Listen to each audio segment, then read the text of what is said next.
Hello everyone, Extrasolar here. Today we are back with another episode of my WICSO Planet series. Last time we left off, the Pink Kingdom, the Apocryph Kingdom, had declared war to the Sumalikan Kingdom, and the Doreian League, represented by a blue diamond, was thinking about whether they should join the Apocryph Kingdom in their war against the foreigners in the Sumalikan Kingdom, or if they should declare war on the Apocryph Kingdom to liberate their cities and extend their influence in the Doreian world.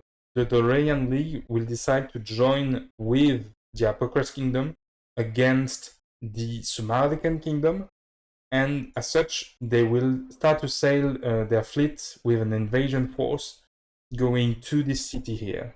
While in the north, the Apocryph Kingdom will invade and take control of this city here.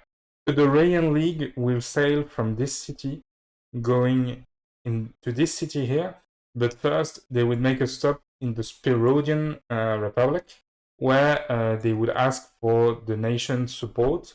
The Periclidian nation won't officially support the war efforts. They won't send troops or use the navy to fight against the Sumalikan, but they will offer precious logistical support to the invading armies. The invading armies, led by Periclidian, the chief tactician of the Doreian League, will invade and take control of this city in the south. The invading armies of Periclidian would continue to march toward the southeast, taking control of this other city here, while in the north, the Pink Kingdom, the Apocryph Kingdom, would continue to walk along the river, taking control of this city here. The Sumalikan Kingdom would struggle at first to respond to this invasion. They expected an invasion from the north, from the Apocryph Kingdom, but they didn't expect the enemies of the Apocryph Kingdom, the Doreian League, to also join in an attack against them. They were taken a bit by surprise by the southern invasion of Periclidian. They will decide to tackle Periclidian first before going north. As such, they would send an army from their capital heading south to meet with the forces of Periclidian. Though what would happen in this battle here would be crushing defeat for the Sumalikan Kingdom at the end of Periclidian, allowing the chief tactician of the Doreian League to lay siege to the Sumalikan capital. In the north, the Apocryph Kingdom would continue to advance toward this city, trying to conquer all the cities along the rivers. They would attack the city, but it would offer more resistance than the other two cities. And they would also send a naval invasion to take control of the city, which they would do without much problem. Seeing what was happening, a general in the east of the Sumalikan Kingdom would go to the Sumalikan Kingdom and plead with them to join the war.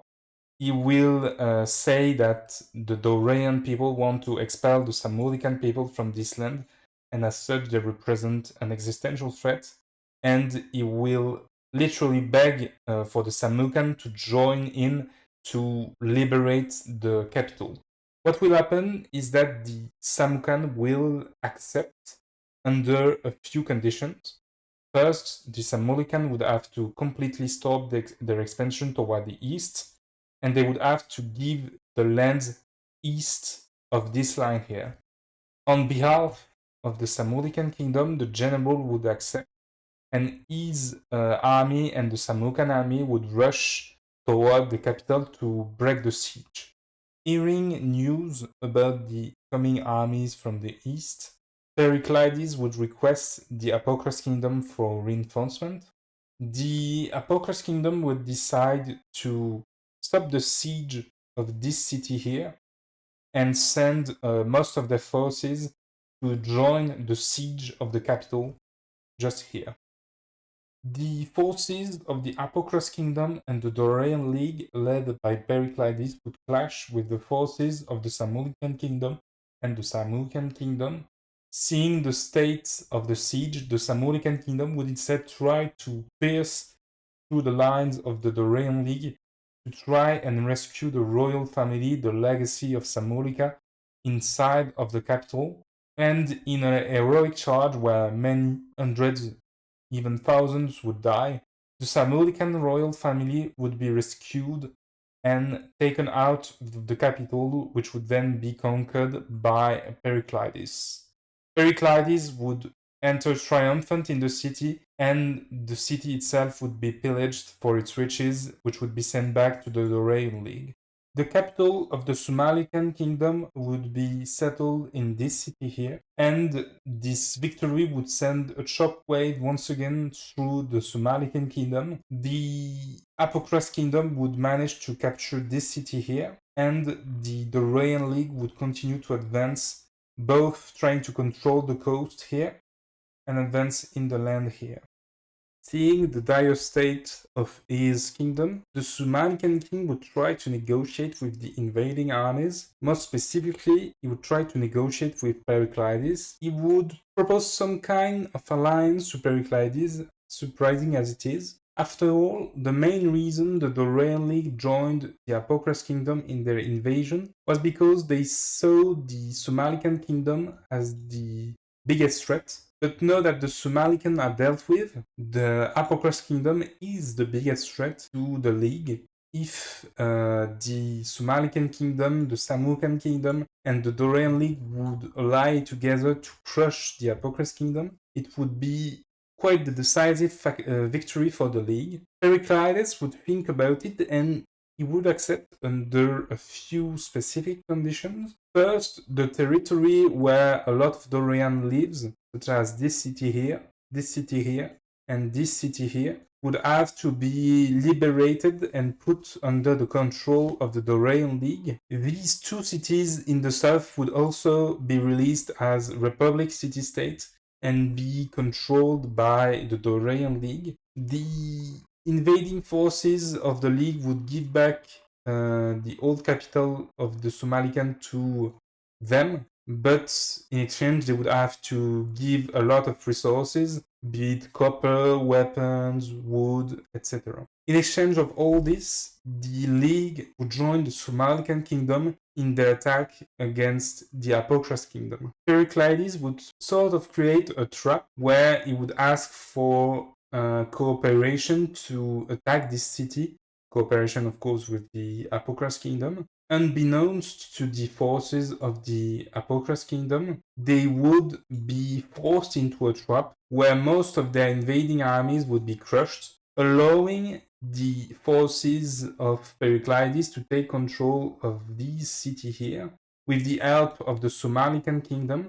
The Sumalikan kingdom would also take control of this territory, and the Apocras kingdom would face an invasion from the west from the League. The League would start to lay siege to this city as they advance east. Quite taken aback by this attack, the Apocras kingdom would struggle to respond to this Doreian League betrayal. This city would quickly fall under the forces of the League, and the League would also capture this city in the north here as they start to take control of the land around the Apocras capital. In the north, the combined forces of the League and of the Sumalikan kingdom would advance in the territories invaded by the Apocras kingdom, and quickly the Apocrasian would be pushed back.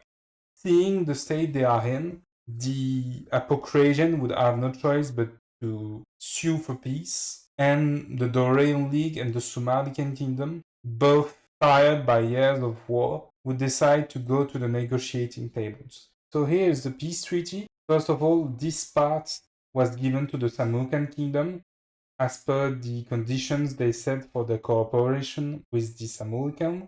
All of these cities here were liberated as independent republic city-states, all under the jurisdiction of the Doreian League, and the Apocrasian kingdom was able to still hold to this piece of land here. When Periclidian would go back to the core territory of the Doreian League, he would be hailed as a war hero, and his influence would become clearly unprecedented in the Doreian world. One of his first goals when he's back would be to perhaps create a more united league, but we'll get to see this later. While everything was going on in the north, the Spirodian Republic would both continue to expand, and they would also continue to explore along the coast west.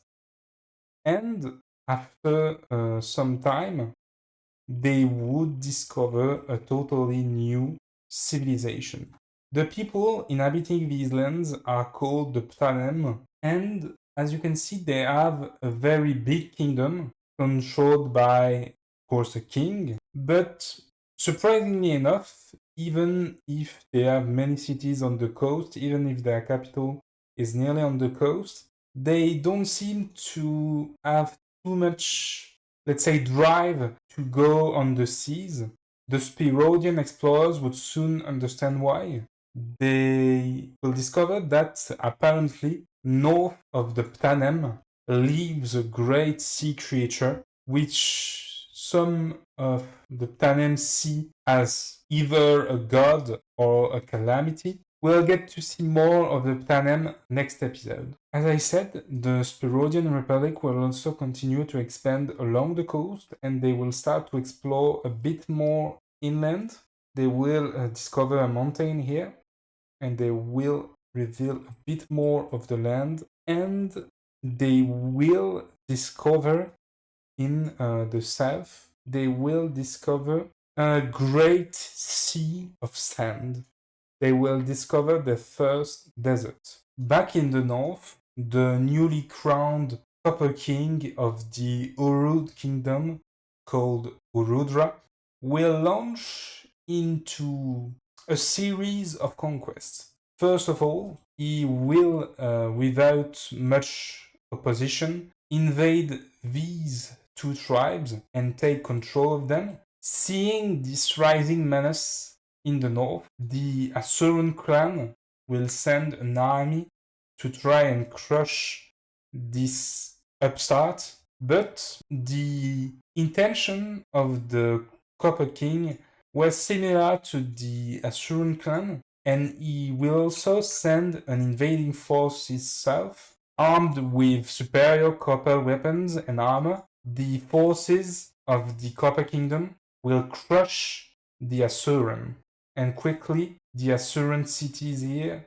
and here would fall to the invading forces. Seeing this as a chance to also expand their influence, the Purple Diamond Alliance will also launch an invasion into the Asuran clan, like this, and the combined forces of these four nations would go south and invade these three cities. Ultimately, the forces of both the Copper Kingdom and these alliance would meet at the Asuran capital. The Asuran, which up until now were the main forces of this region, would be finally crushed at the end of the Copper King. The Purple Diamond Alliance would be forced to give control of the city to the Copper Kingdom, and the Copper King would send envoys to all of the Asuran clans, asking them to give him tribute, or else he would invade them and crush their armies. In the north, survivors of the Asuran clan's destruction would soon get to this clan here, which, if you remember, was founded by one of Asur's sons, and they will learn of what happened to the main clan, and they will claim the mantle of Asur, becoming the new Asura. The influx of survivors would allow the new Asura clan to expand their borders. They would first expand along this river here, on both sides, of course, and they will also start to colonize faraway lands to explore further away. They will start to settle this island here.